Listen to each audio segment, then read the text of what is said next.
نحمده ونصلي ونسلم على رسوله الكريم أما بعد فأعوذ بالله من الشيطان الرجيم بسم الله الرحمن الرحيم لقد رضي الله عن المؤمنين إذ يبايعونك تحت الشجرة فعلم ما في قلوبهم فأنزل السكينة عليهم وأثابهم فتحا قريبا. قال النبي صلى الله عليه وسلم لكل نبي رفيق ورفيقي في الجنة عثمان أو كما قال عليه الصلاة والسلام. إن الله وملائكته يصلون على النبي يا أيها الذين آمنوا صلوا عليه وسلموا تسليما. اللهم صل على محمد وعلى آل محمد كما صليت على إبراهيم وعلى آل إبراهيم إنك حميد مجيد. اللهم بارك على محمد وعلى آل محمد كما باركت على إبراهيم وعلى آل إبراهيم إنك حميد مجيد. میرے انتہائی واجب الاحترام دوستوں، ساتھیوں، عزیزوں اور سننے والی میری محترم ماں اور بہنوں، ذو الحج کا مہینہ چل رہا ہے. ذو الحج کے مہینے میں ایک تو قربانی 10 ذو الحج کو حضرت اسماعیل کی ہے جو ذبح ہونے کے لیے لیٹ گئے تھے. دوسری قربانی حضور صلی اللہ علیہ وسلم کے دوہرے داماد، مسلمانوں کے تیسرے خلیفہ، نبی پاک صلی اللہ علیہ وسلم کے بڑے قریبی اور محبوب ترین صحابی حضرت عثمان غنی رضی اللہ تعالی عنہ کی شہادت 18 ذو الحج کو ہے. 18 ذو الحج اگرچہ تاریخ گزر چکی ہے لیکن صحابہ تو پوری عمر کے لیے ہماری تاریخ کا حصہ ہیں. کسی بھی وقت ان کی تاریخ دہرائی جا سکتی ہے. اور آج کل کے دور میں ویسے بھی معاشرے میں لوگ کرکٹ کے کھلاڑی کا بایو ڈیٹا یاد رکھتے ہیں، کسی فلم میں آنے والے ہیرو اور ہیروئن کا سارا بایو ڈیٹا یاد رکھتے ہیں. مائیں اور بہنیں کسی پروگرام اور فنکشن پہ پہنے ہوئے کپڑوں کے ڈیزائن اور رنگ 10 سال تک یاد رکھتی ہیں. نہیں یاد تو صحابہ کرام کی آپس کی رشتہ داری یاد نہیں، حضور کے واقعات یاد نہیں. تو یہ واقعات سنانے چاہیے، یہ واقعات بیان کرنے چاہیے. ہمارے بزرگوں نے، علماء نے تو یہاں تک کہ لکھا ہے کہ صحابہ کرام کے واقعات بچوں کے سامنے بیان کریں، آسان کر کے ان کے سامنے واقعات بیان کریں. بچوں کے دل و دماغ میں وہ واقعات بیٹھ گئے، جو بچپن میں بیٹھ گئے وہ بڑھاپے تک ان کے دل و دماغ میں وہ واقعات رہیں گے. صحابہ کا تذکرہ اس لیے بھی کیا جاتا ہے، صحابہ ہمارے ایمان کی بنیاد ہے، صحابہ ہمارا ایمان ہے. ان کا تذکرہ کرنے سے ہمارا ایمان بڑھتا ہے، ان کا تذکرہ کرنے سے ایمان تر و تازہ ہوتا ہے، ان کا تذکرہ کرنے سے عمل کا جذبہ پیدا ہوتا ہے. اس وجہ سے صحابہ کا تذکرہ بار بار کیا جاتا ہے. آج آپ کے سامنے مختصر سے وقت میں حضرت عثمان غنی رضی اللہ تعالیٰ عنہ کے موضوع پر کچھ معروضات پیش کرنا چاہوں گا. حضرت عثمان غنی اور صحابی کے 34 سال کی عمر تھی جب اللہ نے اپنے نبی پاک صلی اللہ علیہ وسلم کو نبی بنایا، نبوت عطا فرمائی. حضور نے دین کی دعوت دینا شروع کی. سب سے پہلے ایمان قبول کرنے والے ابوبکر صدیق. اب جب صدیق نے ایمان قبول کیا، صحابہ کی یہ عادت تھی جب کوئی صحابی دین کی طرف آ جاتا، ایمان قبول کر کے ادھر آ جاتا، پھر وہ آرام سے نہیں بیٹھتا تھا، اپنے یاروں دوستوں کو بھی لے کر آتا تھا، اپنے رشتہ داروں میں بھی جا کر دین کی بات کرتا تھا. اس لیے ہم آج کل کے نوجوانوں کو، لوگوں کو یہ بات سمجھاتے ہیں کہ جب آپ آ گئے ہو، آپ نے دین پر عمل کرنا شروع کر دیا، بے دینی کو چھوڑ دیا اور اوروں کو دعوت نہیں دی، تو اس کا مطلب ابھی کام انکمپلیٹ ہے.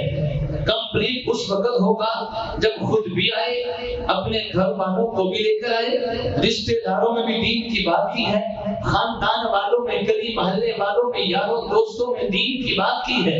اگر یہ بات کریں تو کام کمپلیٹ ہوتا ہے، بات نہ کریں تو کام انکمپلیٹ ہے. صحابہ کرام کی عادت تھی کہ جب کوئی صحابی ایمان قبول کرتا پھر وہ آرام سے نہیں بیٹھتے تھے، بلکہ دین کی تبلیغ کرنے کے لیے گھر سے نکل جاتے تھے. ابو بکر صدیق نے ایمان قبول کیا. اب صدیق نے سوچا میں ایمان قبول کر لوں, میرا دوست عثمان ایمان کے بغیر رہے, یہ نہیں ہو سکتا. صدیق اکبر فوراً گئے عثمان کے پاس, عثمان کو دین کی دعوت دی. عثمان کو جب دین کی دعوت دی تو یوں لگا کہ عثمان تو پہلے ہی ریڈی بیٹھے ہیں, عثمان تو پہلے سے ہی تیار بیٹھے ہیں, کوئی چو چرا نہیں کہی, اگر مگر نہیں کہا, فوراً ایمان قبول کرنے کے لیے تیار ہو گئے. ابھی ابو بکر صدیق دین کی دعوت دے ہی رہے تھے کہ اتنے میں حضور بھی تشریف لائے. نبی پاک صلی اللہ علیہ وسلم نے فرمایا عثمان جنت کو خرید لو, جنت کو حاصل کر لو, جنت تمہارے انتظار میں ہے, ایمان قبول کرو فوراً جنت تمہارے لیے ہے. حضرت عثمان کہتے ہیں حضور نے لمبی چوڑی تقریر نہیں کی, حضور کا سادہ سا جملہ میرے دل پہ ایسا اثر کر گیا کہ میں نے فوراً ہاتھ حضور کی طرف بڑھا کر ایمان قبول کر لیا. حضرت عثمان غنی بڑے نرم دل صحابی تھے. حضرت عثمان غنی خود بھی نرم دل تھے, دوسرا حضور کا جملہ ایسا پیار بھرا جملہ تھا, حضور نے اور کچھ نہیں کہا, صرف اتنی بات کہ عثمان جنت کو حاصل کر لو, ایمان قبول کرو, جنت تمہارے لیے ہے. عثمان نے فوراً ایمان قبول کر لیا. جب عثمان اسلام میں آ گئے, عثمان نے ایمان قبول کر لیا, اب عثمان خود بھی آ گئے, عثمان کا مال بھی آ گیا. حضرت عثمان غنی رضی اللہ تعالیٰ عنہ نے اللہ کے راستے میں بڑا مال, بہت مال اللہ کے راستے میں خرچ کیا ہے. ایک دو موقعوں پر نہیں, سینکڑوں موقع ایسے آتے ہیں عثمان غنی نے اللہ کے راستے میں مال خرچ کیا ہے. عثمان غنی مالدار صحابہ میں شمار ہوتے ہیں. مالدار ہونا بری بات نہیں ہے, مال کی محبت دل میں بیٹھ جائے یہ بری بات ہے. مالدار ہونا بری بات نہیں ہے. حضرت صدیق اکبر مالدار صحابی تھے, عثمان غنی مالدار صحابی تھے, حضرت عبد الرحمن بن عوف مالدار صحابی تھے, حضرت امام اعظم ابو حنیفہ مالدار آدمی تھے, امام مالک مالدار تھے, شیخ عبد القادر جیلانی مالدار تھے, دوسرے ملکوں میں کاروبار پھیلا ہوا تھا. تو مالدار ہونا بری بات نہیں ہے. ہاں مال آ گیا, نمازیں چھوڑ دی, مال آ گیا, ناجائز کاموں پہ خرچ کیا ہے. مال کمانے میں حلال حرام کا فرق نہ کریں, جائز نجائز کا فرق نہ کریں. مال کی نجائز محبت دل میں بیٹھ جائے یہ گناہ ہے. بات سمجھ آ رہی ہے؟ آج کل کے دور میں اگر کسی مولوی کے پاس مال نہ ہو تب بھی مولوی کی خیر نہیں. غریب آدمی ہے, کھائے گا کہاں سے, پیے گا کہاں سے. لوگ مولوی کو سمجھتے کچھ نہیں ہے, مال نہ ہونے کی وجہ سے. مال آ جائے تب جینا حرام کر دیتے ہیں. کام ملا ہے کوئی نہیں ہے, مولوی یہ تو گدی کی تھوڑی ہے, مولوی کا چیک کرو.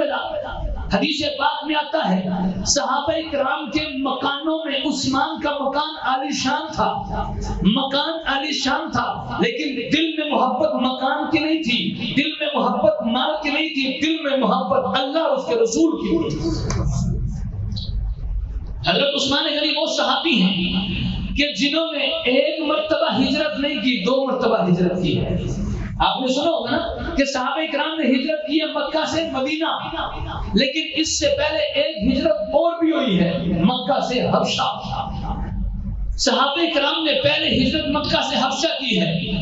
80-82 کے قریب صحابہ نے ہجرت کی ہے مکہ سے حبشہ, لیکن عثمان واحد صحابی ہیں جنہوں نے فیملی سمیت ہجرت کی ہے.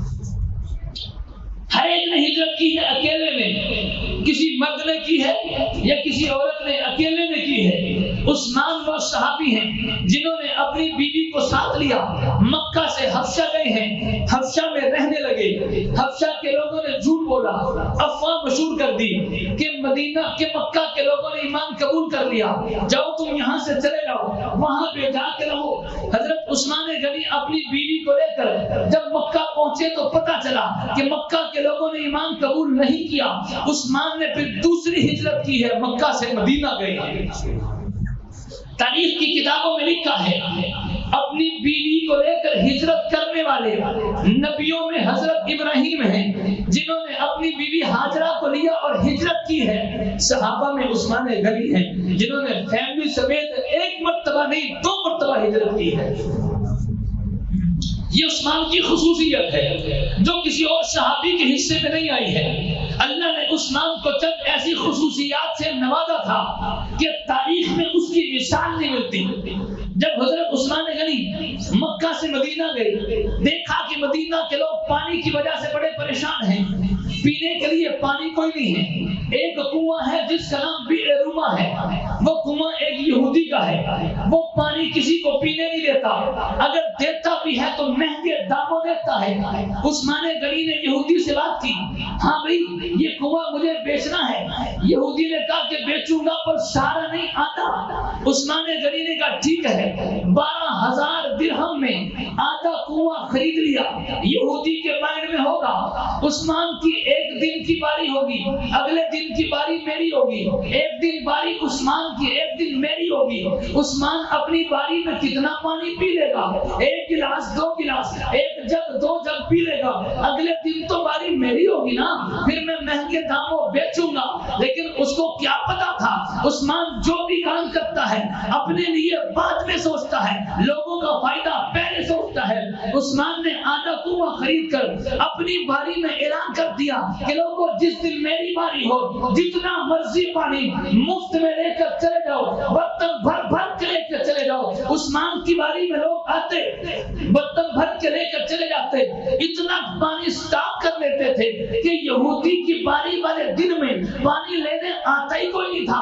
اب یہودی ہاتھ پہ ہاتھ رکھ کے بیٹھے رہتا، اس کی باری میں پانی بکتا ہی کوئی نہیں تھا اور لینے بھی کون آئے. ایک دن پہلے عثمان کی باری میں لوگ پانی اتنا لے کر جا چکے ہیں کہ یہودی کی باری میں آنے کی ضرورت ہی کوئی نہیں ہے. اب یہودی نے سوچا میں تو فالتو بیٹھے رہتا ہوں، لہٰذا آتا کنواں بھی یہودی نے عثمان غنی کو 8,000 درہم کے بدلے میں بیچ دیا.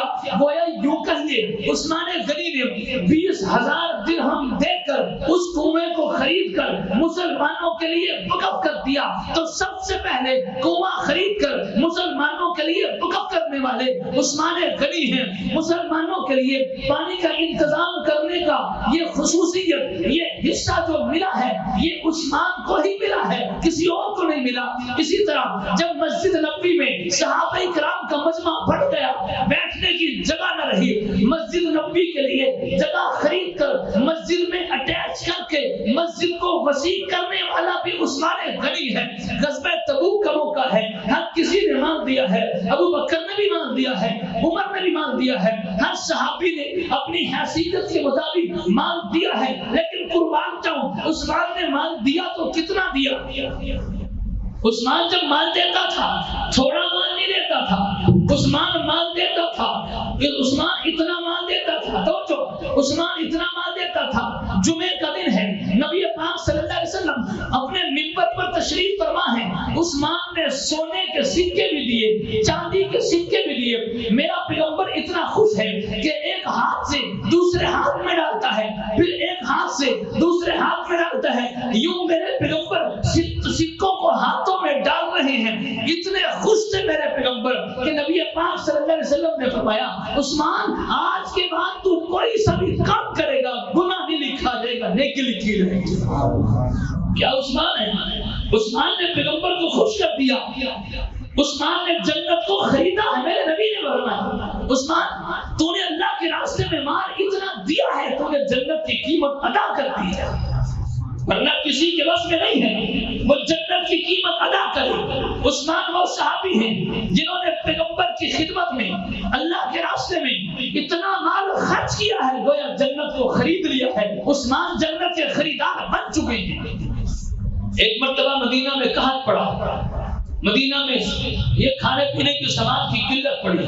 ہم تو مجبوریوں سے فائدہ اٹھاتے ہیں نا، جب چیز کم پڑ جائے، تھوڑ ہو جائے، سٹاک کر لیتے ہیں، پھر باہر نکال کے مہنگی کر کے بیچتے ہیں.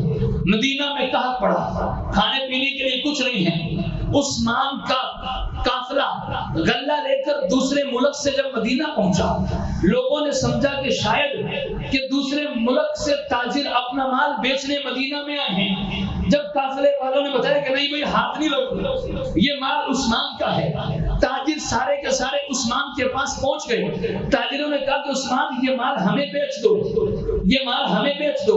اگر عثمان مال تاجروں کو بیچ دیتے تو تاجروں نے مہنگا کر کے بیچنا تھا, چونکہ لوگ مجبور تھے, کہاں پڑا ہوا تھا, سامان تھا کوئی نہیں. عثمان نے کہا نہیں, سودا ہو چکا ہے. تاجر بڑے پریشان ہوئے, بڑے حیران ہوئے کہ ہمارے علاوہ یہاں تاجر ہے کوئی نہیں, اور یہ کہتا سودا ہو چکا ہے.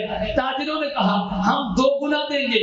عثمان نے کہا میرا جس سے سودا ہوا ہے وہ اس سے بھی زیادہ دے رہا ہے. تاجروں نے کہا 3 گنا دیں گے. عثمان نے کہا میرا جس سے سودا ہوا ہے وہ اس سے بھی زیادہ ہو رہا ہے, اس سے بھی زیادہ کا ہوا ہے. تاجروں نے کہا 4 گنا دیں گے. تاجر بڑھاتے چلے گئے. عثمان نے کہا میرا سودا اس سے بھی زیادہ کا ڈن ہو چکا ہے.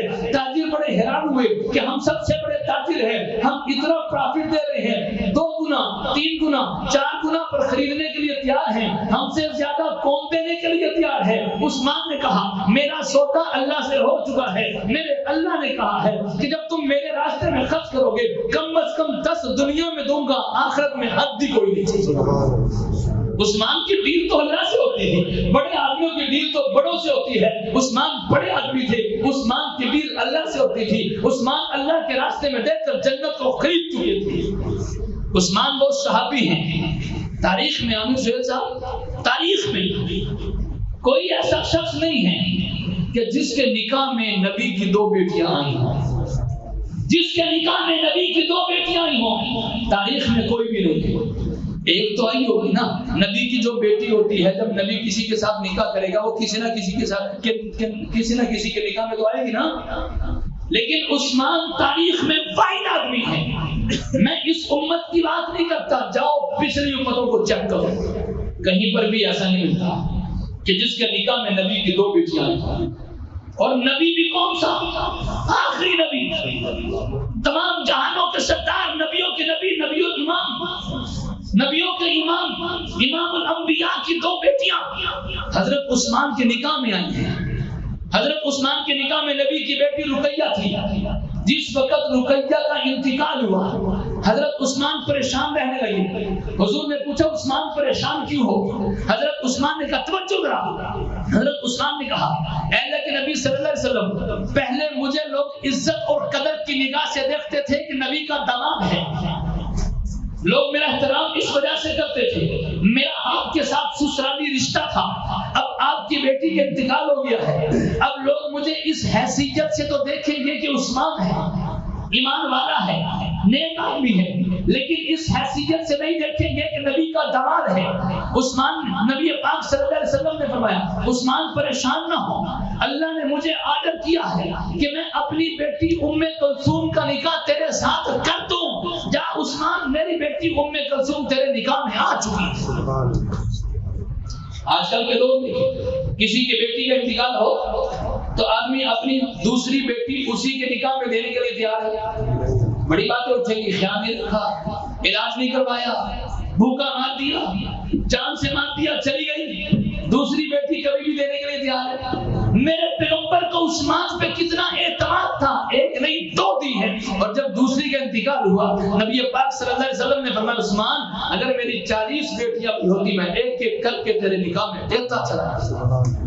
اعتماد تھا کہ نہیں تھا؟ آج کل کے لوگ میں ہم کسی کو بیٹی دینے کے لیے بندہ چیک کرتے ہیں کہ نہیں کرتے؟ محلے میں پوچھیں گے, حمایت سے پوچھیں گے اٹھنا بیٹھنا کس کے ساتھ ہے, بندہ کیسا ہے, تو نشئی تو نہیں, شرابی کبابی تو نہیں, زانی تو نہیں ہے, بدماش تو نہیں ہے, کیسا ہے, ساری معلومات لیتے ہیں کہ نہیں لیتے. میرے پیغمبر کو عثمان پہ کتنا اعتماد تھا کہ میرے پیغمبر نے 1 نہیں 2 بیٹیاں دی ہیں, اور پھر فرمایا اگر 40 بھی ہوتی 1 کر کے عثمان کے نکاح میں دیتا چلا جاتا.